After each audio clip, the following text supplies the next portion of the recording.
In this episode, I'm going to be talking about Lord Milner's Second War. Subtitle is The Rhodes-Milner Secret Society, The Origin of World War One and the Start of the New World Order. Now, obviously, we all know that the New World Order doesn't exist, and there is no such thing as a plan to rebuild the world and its systems in the image of a particular philosophy or outlook. Obviously, that is all crazy conspiracy theory talk. But John P. Cafferky, I'm not sure how you say his last name, has gone to the trouble of writing a 300-page book on the topic of this thing that doesn't exist. And not only has he written 300 pages, he has also provided us with over 500 references to back up his 300-page book about something that doesn't exist. So what I'm going to do now, I've read it, I've been through it, I've made some notes and highlighted some pages, put some nice little stickery things on. You can't see that. You can kind of. And so I'm just going to walk you through it a little bit, tell you a little bit about what's in the book, read you some quotes, and then you can decide whether or not you'd like to preserve it, add it to your collection. Let's get right into it. The first thing I wanted to talk to you about is I made a couple of notes about context. Context is extremely important, and what books like Cafferky's do is give you the context to what's going on nowadays with respect to things that happened over 100 years ago. So it's kind of a zoomed out, big picture context of things. Um, we sort of get that in our schools and through our TV boxes, and but books by far and away the best place to get actual historical verifiable context about things. So page 3, Cafferky tells us it is a case study, and he's talking about the book here. It is a case study in conspiracy theory in which I document the beginning of the Rhodes-Milner Secret Society, which continued as the Milner Group before and during World War One, which in turn evolved into the Anglo-American establishment after World War One, and which finally matured as the New World Order and Bilderberg Group of the present. Rhodes-Milner Secret Society, have you heard of them? If not, don't worry about it, they don't exist. Milner Group, don't worry about him, he doesn't exist. And the Anglo-American establishment, that doesn't exist. Nobody's written books on that. New World Order doesn't exist. Bilderberg Group doesn't exist. I'm just kidding. All those things exist. Cafferky continues, if you, the reader, accept the evidence and arguments presented in my work, perhaps you will give far greater credence to the imminent threat of totalitarianism posed by the New World Order and the Bilderberg Group. I use the term totalitarianism not in the sense of Stalinism, but in the sense of Orwell's Big Brother, absolute totalitarianism. So he's writing this book as a warning, and he is trying to add to a conversation that was started by previous writers such as Carol Quigley, and also the Hidden History book that I reviewed on this channel not too long ago. So another quote to do with context. And this kind of summarizes the period of history that the book is talking about, which is the lead up to World War One and how the World War One was allowed to happen. If not allowed to happen, it was facilitated or planned out by a small group of people, and they were in positions of enormous influence and power, and they were able to manipulate their colleagues and to manipulate the people they worked with in order to bring about World War One. Quote, of course, Russia would have needed a prior French guarantee before approving the assassination. So he's talking about the assassination of Franz Ferdinand, which kicked off World War One, we are told. And France would have required a prior British guarantee, the inference being that elements in all three governments had prior knowledge of the Archduke's assassination. That inference brings us to chapter 11 to examine Sir Edward Grey's behavior during the first 25 days of the July crisis. So World War One kicked off when Archduke Franz Ferdinand, the Austrian fellow of much significance, was assassinated.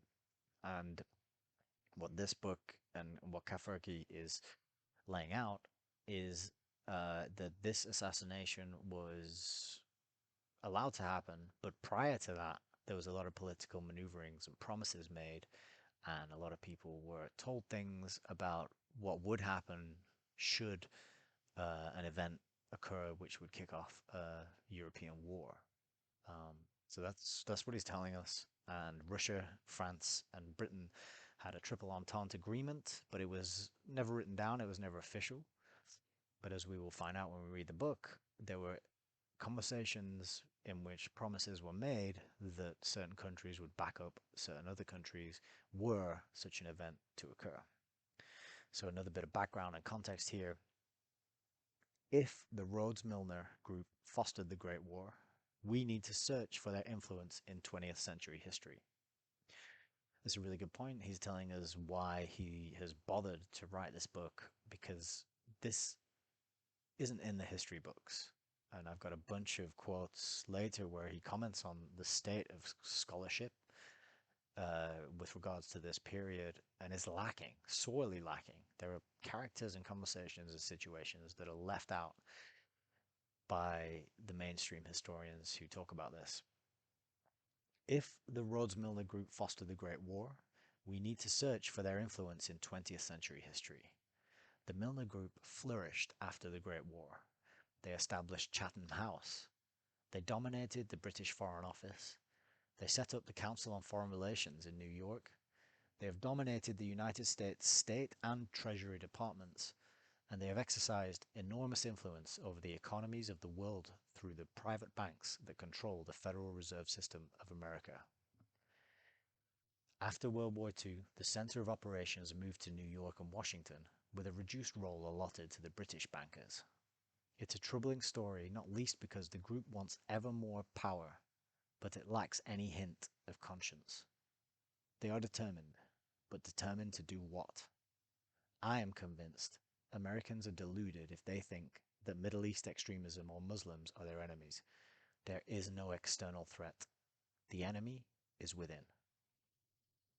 That's the wrap up to the introduction section of this book. And I think really summarizes nicely why so many people are resistant to look into New World Order, to look into secret societies, to look in conspiracy theories. They're just theories, they're theoretical, they don't exist. There's no evidence. There's no books written with 500 references to actual source material. There's none of those out there. But it's extremely important because, as he says, the enemy is within. We are often told the enemy is out there somewhere, evil man in country, building rockets and bombs, hates our way of life and wants to kill us. That is tends to be the narrative that we're given, but actually the people who really want to see our downfall, and by our downfall I mean just people who have inherited the Western tradition of Enlightenment values, of Christianity, of the importance of the individual. They want to get rid of that. It's very hard to enslave a group of humans who recognize that all humans are created equal, that no humans have authority over other humans. There is no justified reason for slavery. But if you are interested in slavery and you want to perpetuate slavery, you do not want people to find this out. So the enemy is within. John P. Cafferky went to a great deal of trouble to put all these words in this order with these references to tell us about it, and we're going to learn more about it immediately. The first chapter in the book is The Secret Society of Cecil Rhodes. Rhodes is pretty well known, had a whole country named after him, Rhodesia. I think it's a country, maybe it's a city, maybe, I don't know. my geography is not very good. Rhodesia is named after Cecil Rhodes, and in the title of the book, it's the Rhodes Milner Secret Society. So Cecil Rhodes is really where the story begins, where the enemy from within um, is birthed. It was Cecil Rhodes who really did a lot to influence what is happening in the present day. So I got a few quotes here to tell us a little bit about Cecil Rhodes. But in this chapter, The Secret Society of Cecil Rhodes, we learn from 1871 to 1886, Rhodes gradually won control of the Kimberley diamond fields. He attended Oxford and entered politics in the Cape, that's in South Africa. During this time, he met Alfred Beit, an unrivaled diamond expert in southern Africa. Beit came from a rich and sophisticated European Jewish family, a circumstance that gave him access to important European financial houses, especially the House of Rothschild. Albeit Beit formed his first partnership with Julius Werner, he and Rhodes became and remained staunch allies. When it came to finance, Beit exercised the dominant role. When it came to politics, Rhodes asserted the leading role. So Rhodes is early on making money, and he's rubbing elbows with bankers, and he is recognizing that he can create a lot of money if he builds a monopoly on a certain product, which in this case is diamonds. And he puts a lot of energy and effort and attention into building up this diamond monopoly in order to secure massive amounts of wealth. We also learn that at some point, quote, Rhodes decided the British Empire needed a savior. Rhodes is an imperialist who's extremely committed to the idea that the British people are superior and fantastic and wonderful and need to expand their influence and regain the glory, which at this point is the former glory of the British Empire. Rhodes believes wholeheartedly that the more British people there are on the planet, the better, and that if everywhere was run and controlled by the British, this would be an excellent situation. But he's alive at a time where the empire is in decline, and so he recognizes that it needs saving. It needs a savior. So, quote, Rhodes determined his destiny lay in expediting the triumph of the British Empire, a belief that developed into a quasi-religion. So he becomes wed to this idea of saving the British Empire, and it's a religion for him. And you know what people will do in the name of religion. We get an excerpt then in this chapter of The Confession of Faith by Cecil Rhodes. There's a lot in here. I'm going to pick out a few quotes for you now, though. So this is from The Confession of Faith by Cecil Rhodes. I contend that we are the finest race in the world, and that the more of the world we inhabit, the better it is for the human race. So, nice bit of nationalism there. Harmless, innocent nationalism. Confession of Faith by Cecil Rhodes. In the present day, I become a member of the Masonic Order. I see the wealth and power they possess, the influence they hold, and I think over their ceremonies, and I wonder that a large body of men can devote themselves to what at times appear the most ridiculous and absurd rites, without an object and without an end. The idea gleaming and dancing before one's eyes like a will-o'-the-wisp at last frames itself into a plan. Why should we not form a secret society with but one object, the furtherance of the British Empire, and the bringing of the whole uncivilized world under British rule for the recovery of the United States, for the making the Anglo-Saxon race but one empire? Extremely important information about Cecil Rhodes and his worldview and what he was interested in. He's interested in a one world empire, which sounds very much like a new world order, which sounds very much like a one world government, and he wants to bring America back under the control of the British as a first step in order to achieve that.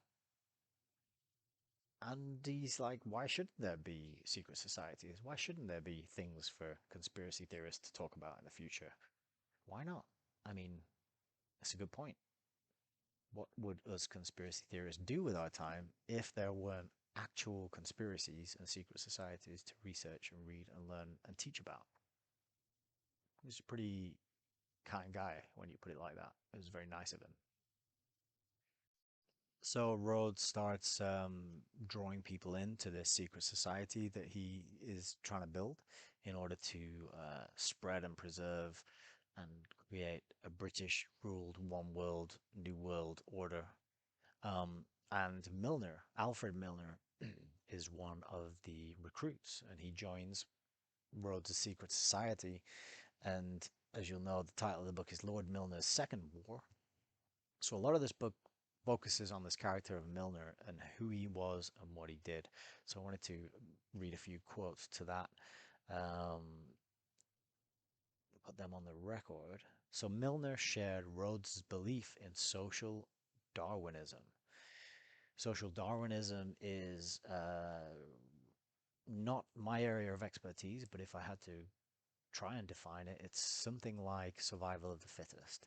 It's something like if you are weak and unable to defend yourself, then you deserve to be eaten by stronger, more capable, and higher in the food chain type beings and entities.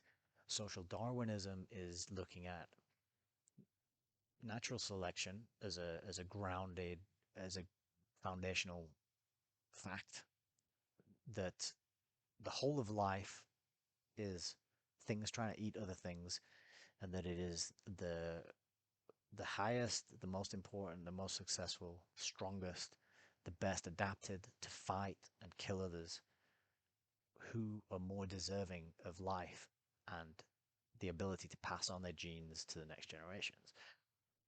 So social Darwinism takes that idea and applies it to people and countries and civilizations and social institutions and all this kind of thing. So a social Darwinist uh, institution, for example, is not going to take such good care of people it considers weak or useless eaters. The social Darwinist institution is going to make sure that the races, the people, the bloodlines that are highest and top of the food chain are going to survive and have all the advantage, get all the wealth and all the privilege and all the resources. So Milner and Rhodes, they believe in social Darwinism, and it kind of makes sense because their actions lead to the deaths of literally millions of people, and they just consider that something like, well, it's your fault. We told you to go over there and have a war, and you did it. It's not us. Just because we told you to do it, you know, you're the one who actually did it. You went over there and you murdered people and you got murdered, and so it's too bad for you. And it's really how they look at these things. So that's a really important quote to bear in mind. Then we learn a little bit about a little bit. We learn a lot about Milner in this book actually, but Milner has close ties to Lord Rothschild. That's an important fact to bear in mind. There's a good quote about bankers actually, which I'm going to read because the bankers, they're not the focus of this book, but nothing in this book could have happened without them. The bankers are there off stage in the shadows. There's a very good quote about them here. I think, no, sorry, next page. And this quote really is pretty enlightening. So Cafferky writes, in this monograph, although the politicians receive most attention, it's well to remember the bankers who back them, such as Lord Rothschild and J.P. Morgan, detested publicity, but were never far from the action. So the bankers, these people, these tyrants, these imperialists, these warmongering psychopaths who are comfortable with manipulating events to bring about the deaths of millions of people, they need money, they need influence, they need power, they need wealth, and that money is controlled and created by bankers and banks. And if you didn't know that, then it's something you should look into and find out about. Where does money come from? Who creates it? Who controls it? Um, it's very much worth knowing. So in this case, Milner, he's rubbing elbows with Rothschild. But one of the extra things he tells us, and this is very important, I think, not only does he have close ties to Rothschild, but when it comes to politics, Milner tells us, quote, I am no partisan.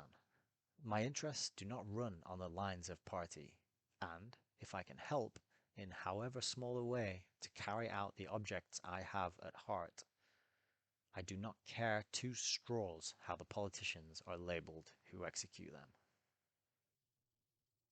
So Milner's operating beyond the two-party paradigm. He's not loyal to the Tories. He's not loyal to the Labour Party, not red nor blue. He's beyond it. But he tells us he will happily use people in both teams if it will help him get closer to his objectives. Um, it's very key to remember this, I think, that the key players, the movers and shakers who are shaping the world and building their vision on this planet, i.e., the New World Order and the enslavement of the rest of us, they're not loyal. They're operating above and beyond the red and the blue team.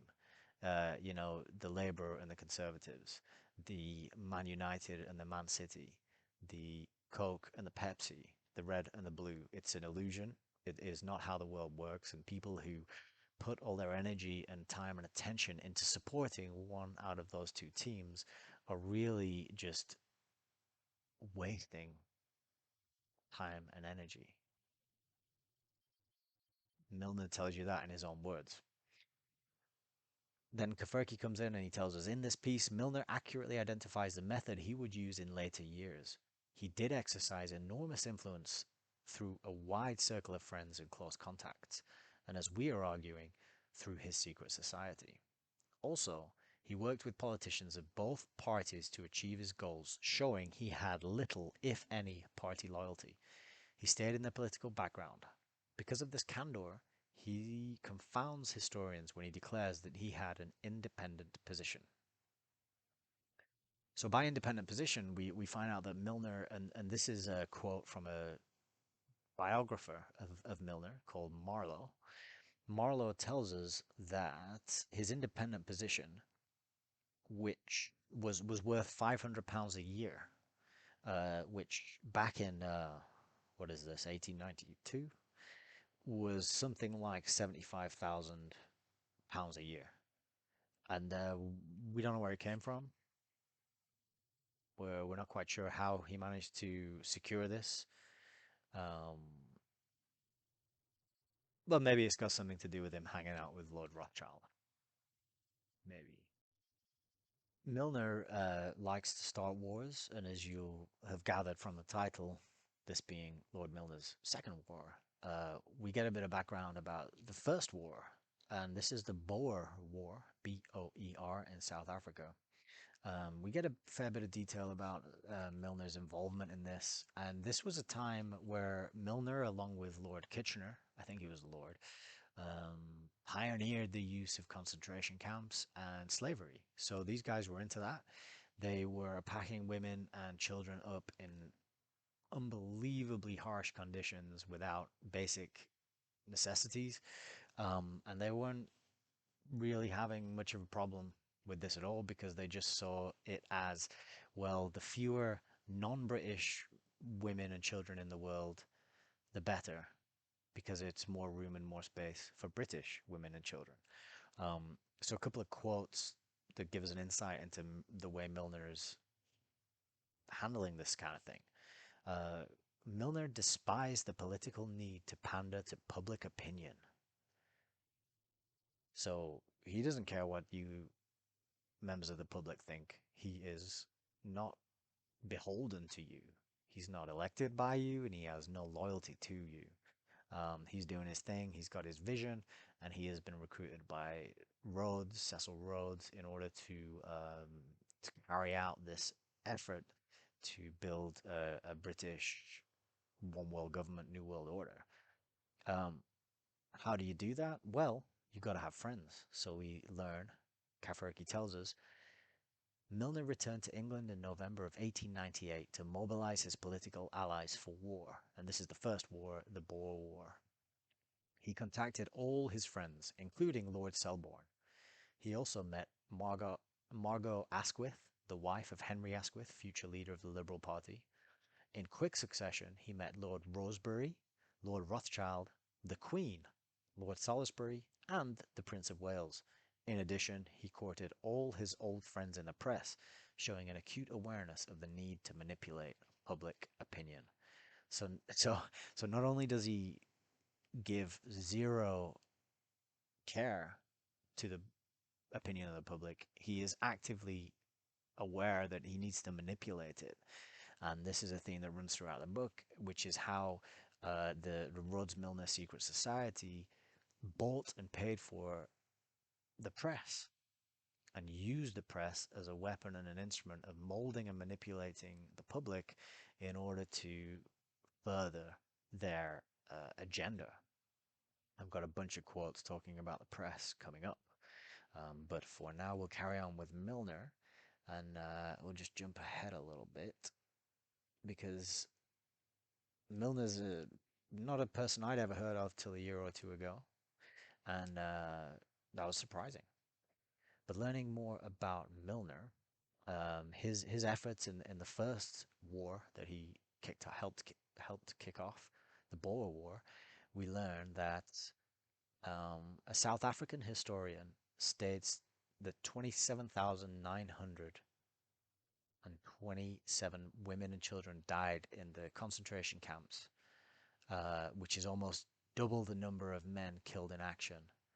And that's what the British did against the Boers. Set up camps, murdered most of their women and children, more so than the men killed. Um, then there's a quote from a general here called DeWet. DeWet accused Milner and his generals of direct and indirect murder. In the camps, and the evidence supports his accusation. All 50 camps suffered from at least one serious deficiency, such as water supply, good exposure, shelter, insect infestation, and good drainage. Aggravating the problems of location, all the camps lacked enough tents, medical services, and a functioning hygiene system. DeWet correctly understood the function of these camps. They served as instruments of extermination. Eliminating the future generation by killing off the present childbearing cohort conformed to the social Darwinian strategy. It was efficient. The motive for the concentration camps lay in Milner's obsession about the relative numbers of Briton and Boer. Milner wrote on the 27th of December, on the political side, I attach the greatest importance of all to the increase of the British population. If 10 years hence there are 3 men of British race to 2 of Dutch, the country will be safe and prosperous. If there are 2 of Dutch to 2 of British, we shall have perpetual difficulty. So that's an insight into the kind of man Milner was and what his priorities were and what he cared about. And after going out and committing these atrocities and supporting them and pioneering the use of concentration camps and murdering massive amounts of children and women, quote, the government and the king, and that's the British government and the British king, stressed their approval of Milner's war by honouring him with a peerage. Sir Alfred Milner became Lord Milner. That, ladies and gentlemen, is what you get when you murder lots of innocent women and children. You get promoted by the British government. So Milner goes about getting people who are sympathetic to Rhodes's plan into all the right positions of influence, and there's a bunch of people names, and there's a whole crew of them. But one of the things I wanted to pick up on that I think is very well explained in the book is The use of newspapers and media outlets in order to carry out this plan, basically. So we learned that, quote, Quigley, and Quigley is Carol Quigley, the writer of Tragedy and Hope and the Anglo-American Establishment. It's a epic volume of history which not enough people know about. But Quigley states that the Times was the most influential paper in Britain because the Milner Group fostered close ties between the paper and the British Foreign Office. Further, Quigley admits that from 1895 the Times deliberately fostered hostility to Germany. To have an authority like Oron Hale corroborate Quigley's claims adds credibility to the case for conspiracy.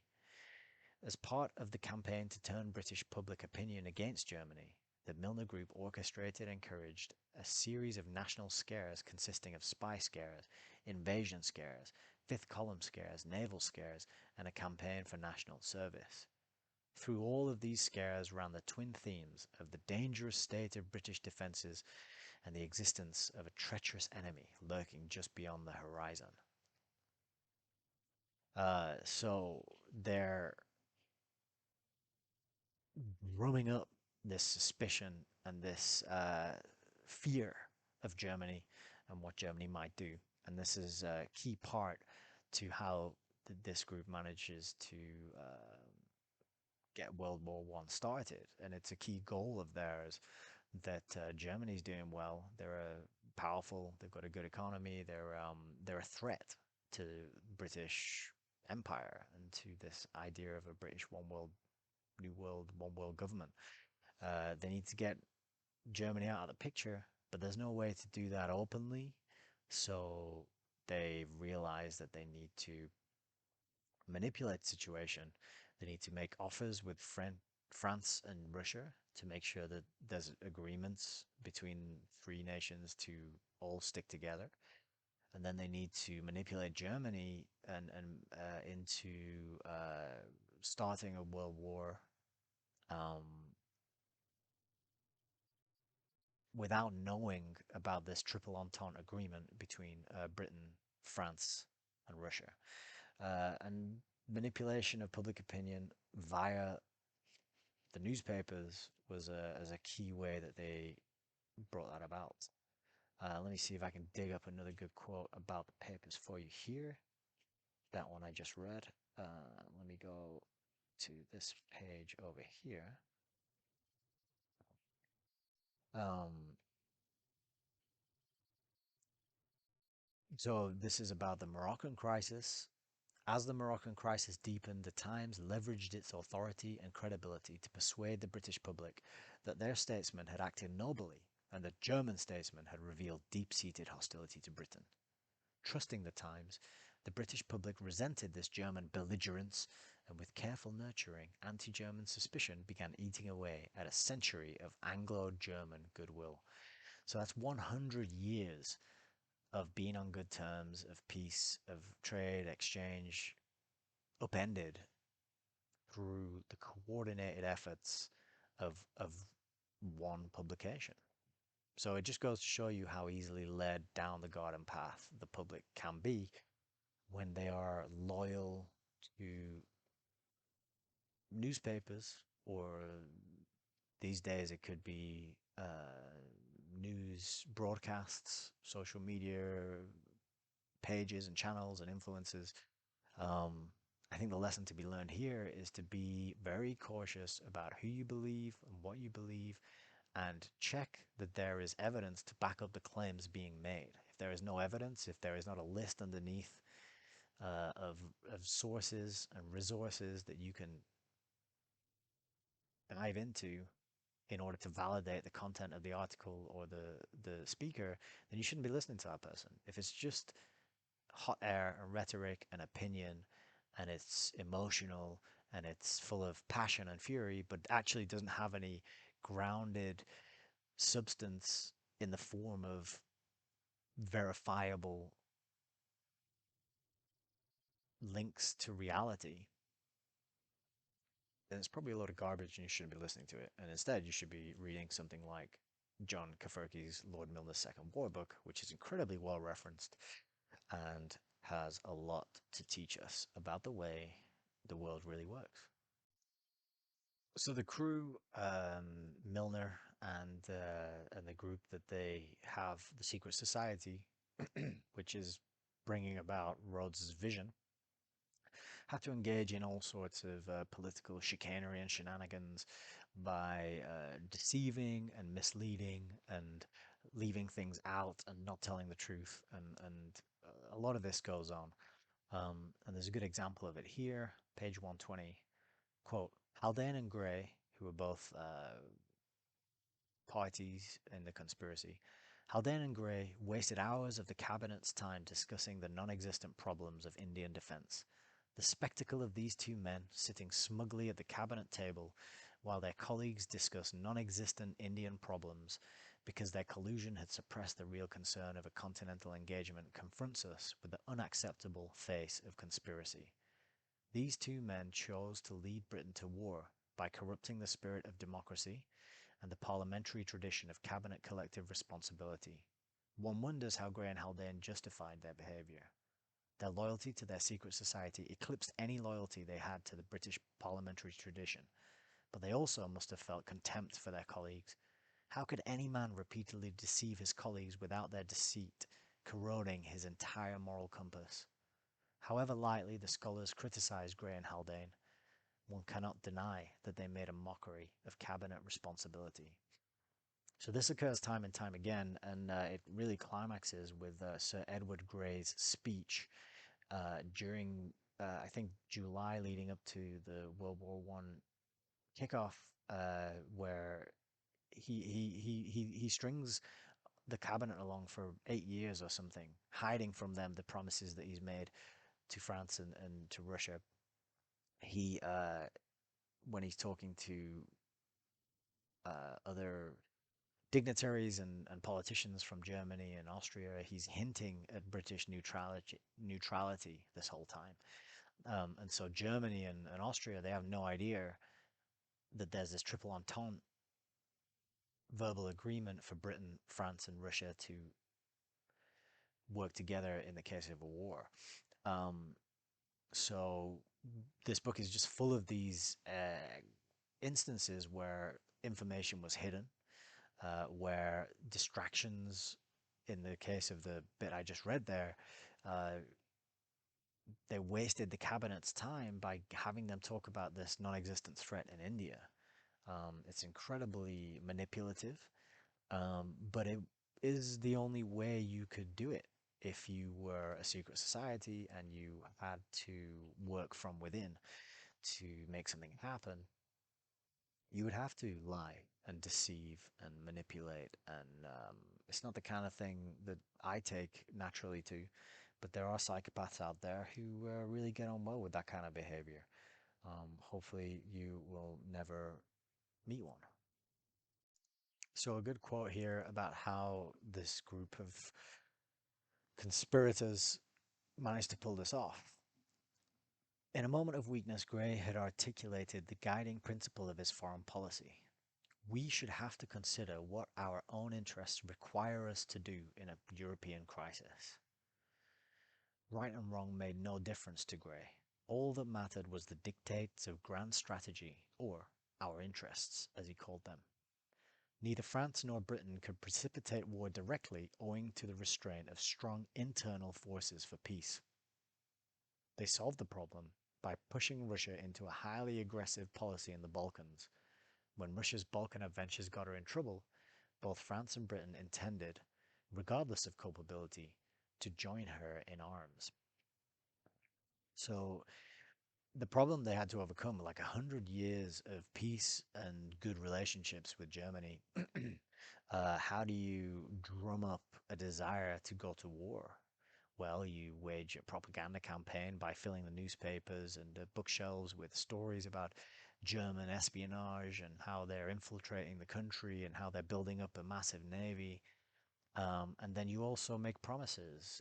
The diplomats make promises to other countries, or they at least hint and imply promises of either neutrality or loyalty during wartime.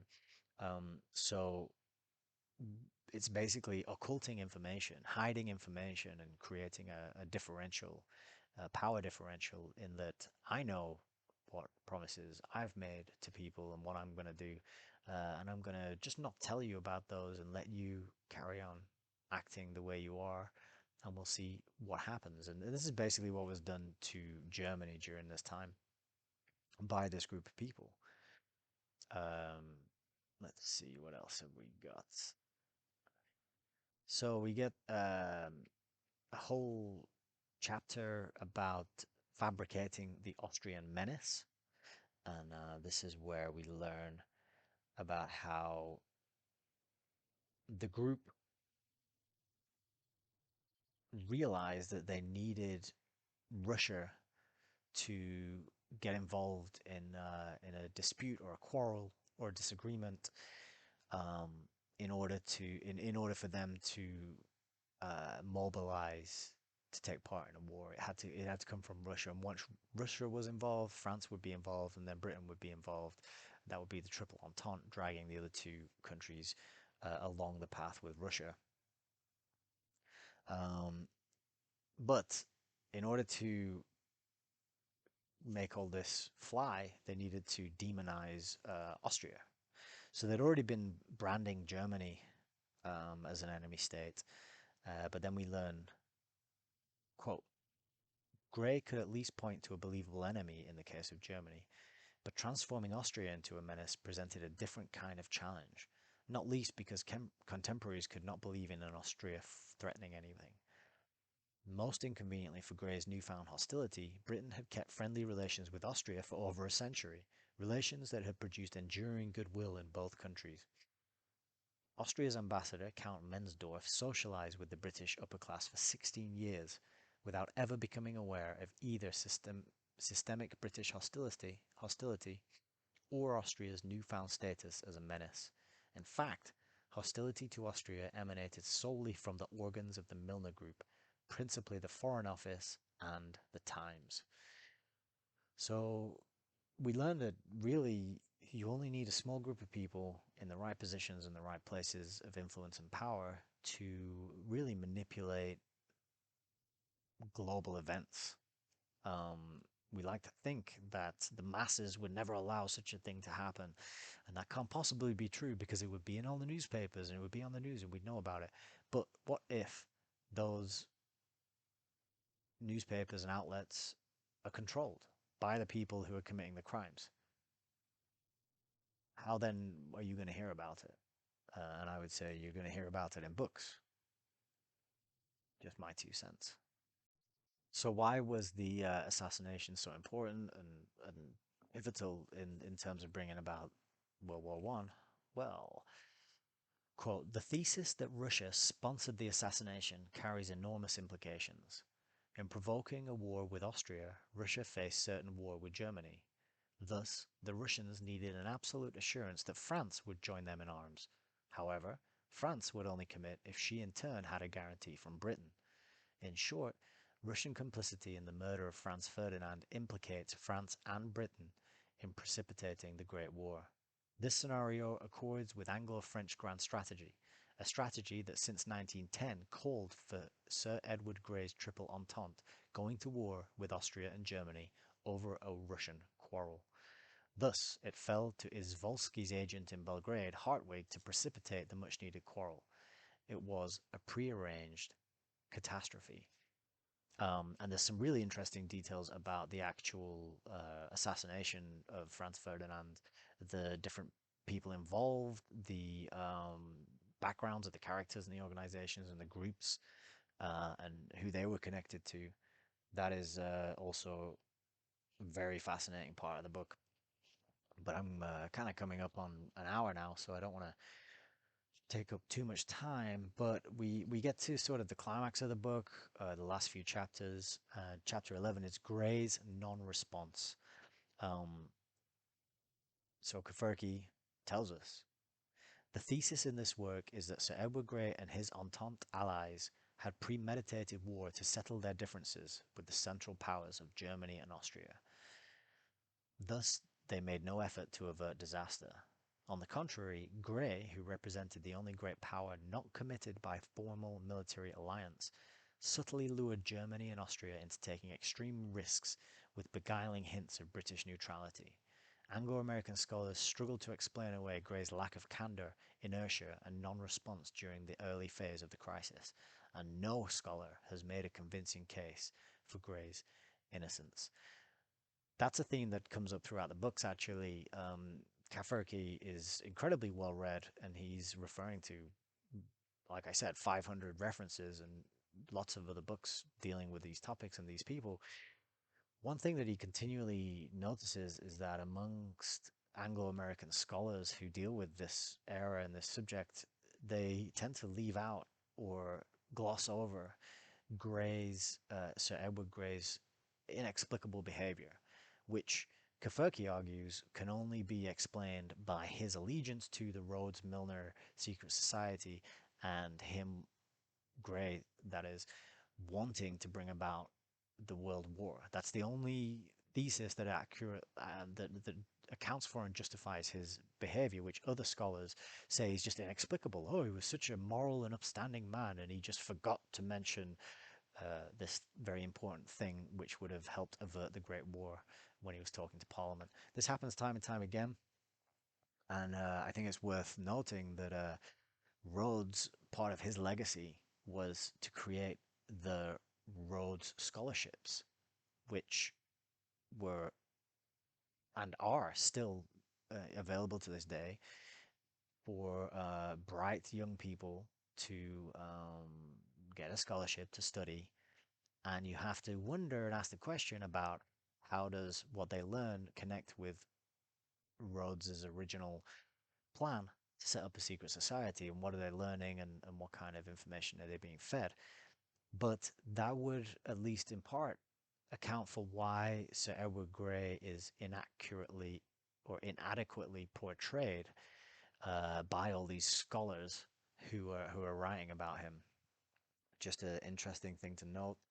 I've written down a bunch of quotes where Cafferky talks about the scholars.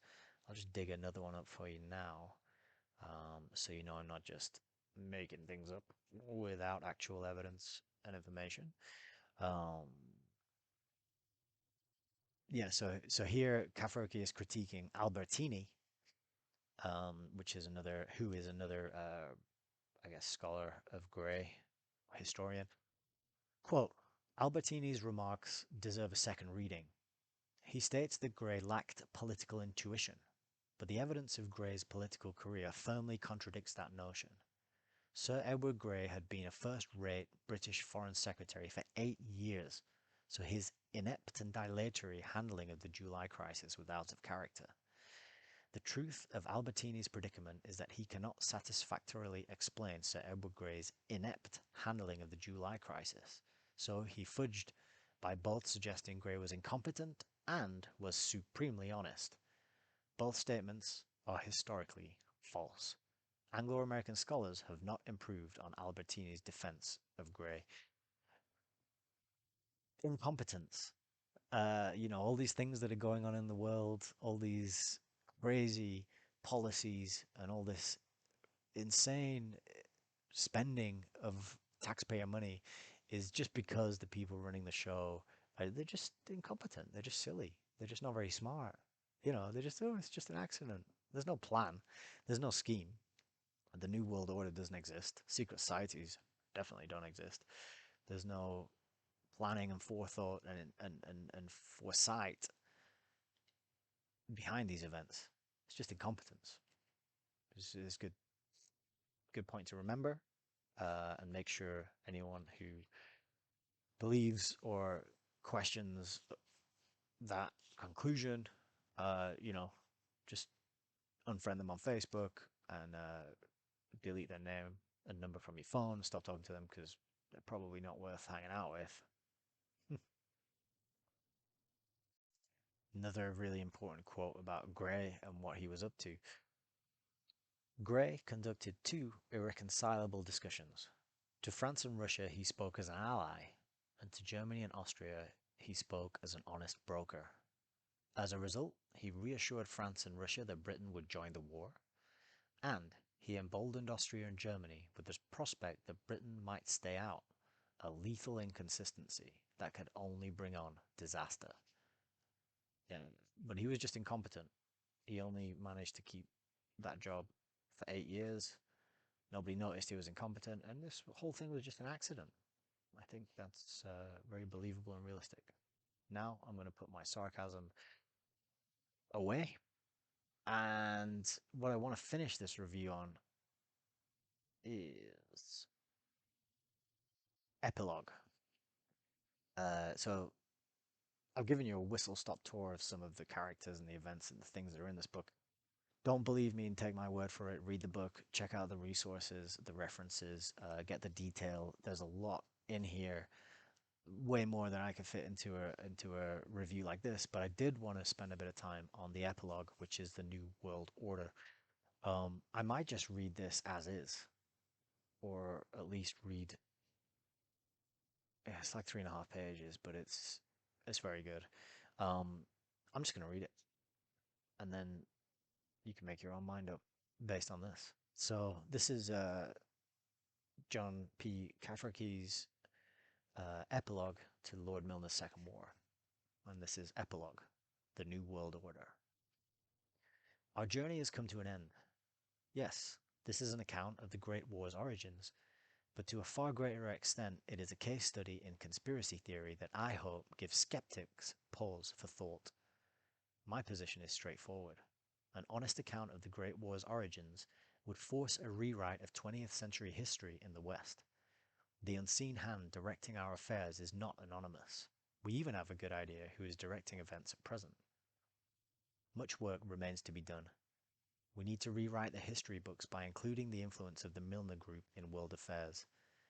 The Great War destroyed European civilization and issued in the era of finance led by the Milner Group and their Anglo-American banker allies, an alliance that gradually became the Anglo-American establishment.